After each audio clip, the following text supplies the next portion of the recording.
Hello, everyone. It's time to swim with Jim.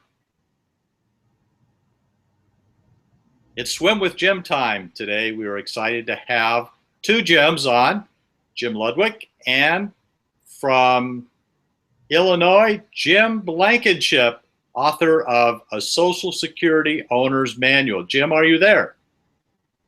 Yes, I am. Good afternoon, We're glad to Jim. have you today. And we have concentrated the list of questions on ex-spouse Social Security benefits. Are you ready? Yes, sir. Happy to be here. Great. We're happy to have you. And let's get right into it. What are the hurdles to enable an ex-spouse to apply for Social Security benefits based on their ex-spouse's account?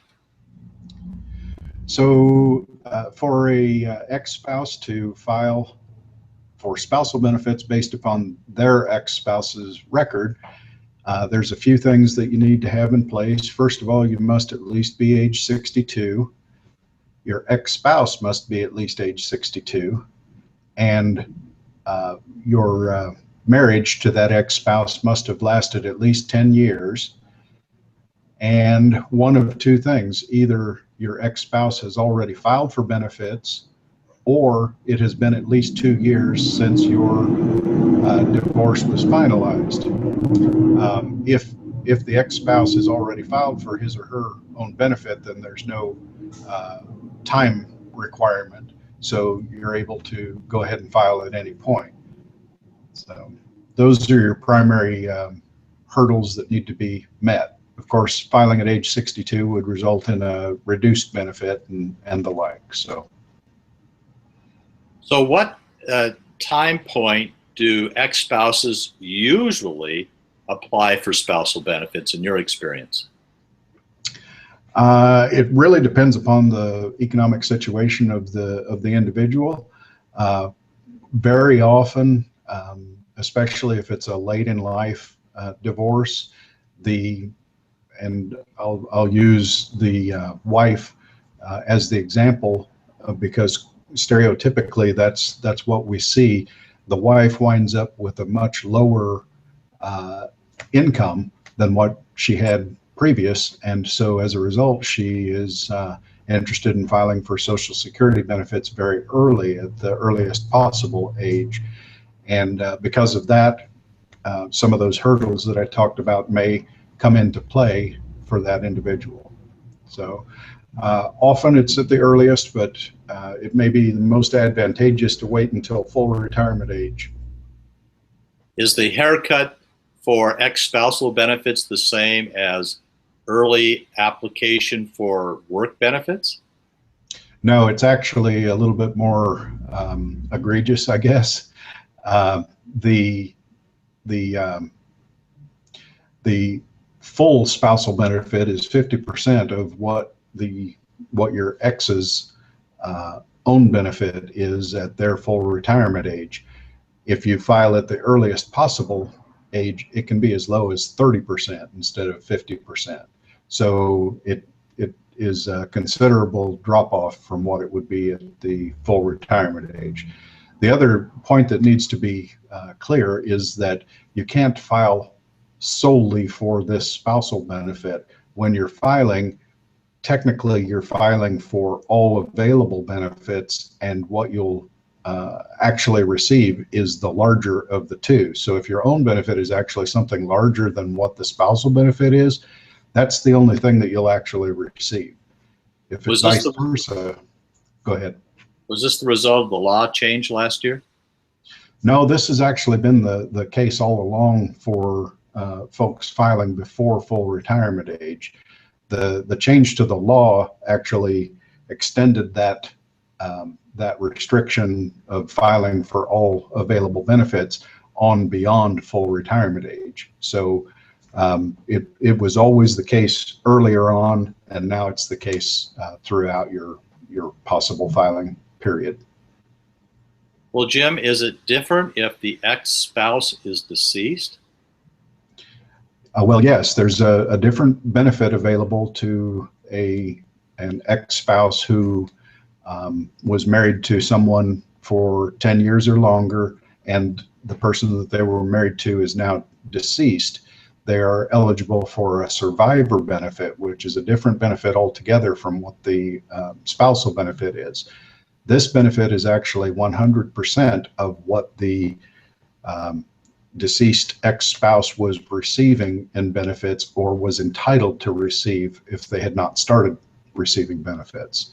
So it's a considerably larger available benefit. Wow. I guess those ex-spouses are kind of worried about the other ex-spouse, hoping that they'll die so they can get a bigger benefit. Yes, quite often there's a lot of wishing going on, I'm sure. Okay, well, we'll move on.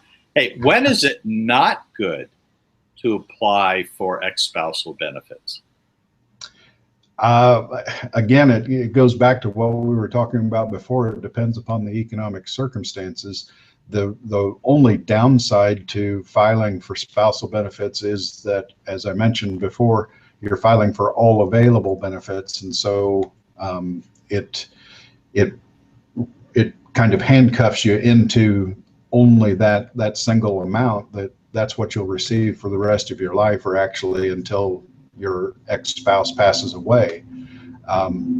I should also mention that we've only been talking about one ex-spouse. If you happen to have more than one ex-spouse that fits the category that you were married to for 10 years or longer, you're able to select benefits based upon whichever is most advantageous, even if that changes throughout your life.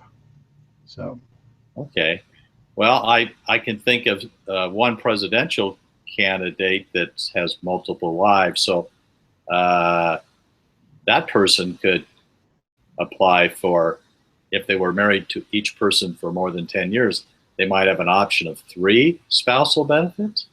Right.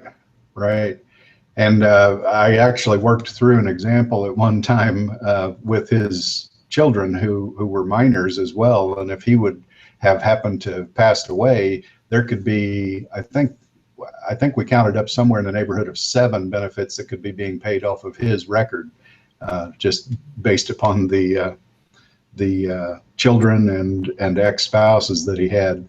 So, well, it's always interesting to look at those celebrities. Is there yeah. any retroactive benefit if you kind of say, oh, I should have done something in the past? Can I get a catch-up lump sum or something? There is a small amount of retroactive benefit available. It's only available for 6 months prior to your filing period, though. So, for example, if you had decided to delay past age 62 and you're at 62 years and 8 months now, and now you've decided, no, I'd rather go ahead and file, you can go back 6 months and pick up the retroactive benefit. Okay, well, that's good to know. Now, this is a complicated area. Where can an ex-spouse go for help? There's a lot of very, very good information on the Social Security website. There's also a lot of different planners out there that have a good amount of information, financial planners that have a good background to work with. There's also some very good books out there that you can rely upon that can give you a good background on what's available. In particular, I announced at the beginning that you wrote a book on Social Security benefits. Could you hold that book up? Yes, as a matter of fact, I happen to have a copy right here. Good, because I told you before the show started I would ask to see it. Can you show it again? Let's keep it up there. You have to be talking. Sure thing. This is the 4th edition, and it's available on Amazon.com and all of your common outlets. You can find it. So, the Social Security Owner's Manual. Well, that is super, Jim.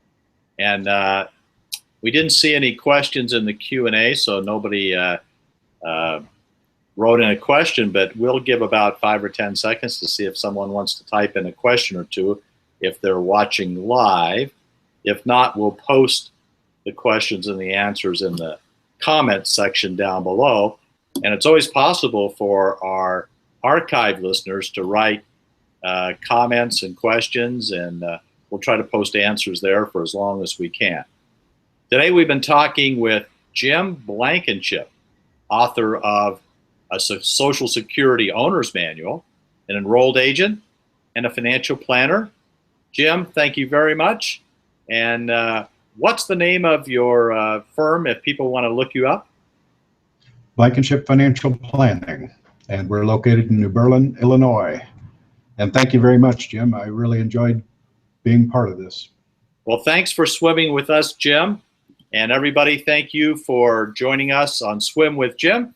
We'll be back very soon when we talk about funding long-term care needs with a reverse mortgage. Bye for now, everybody. Bye.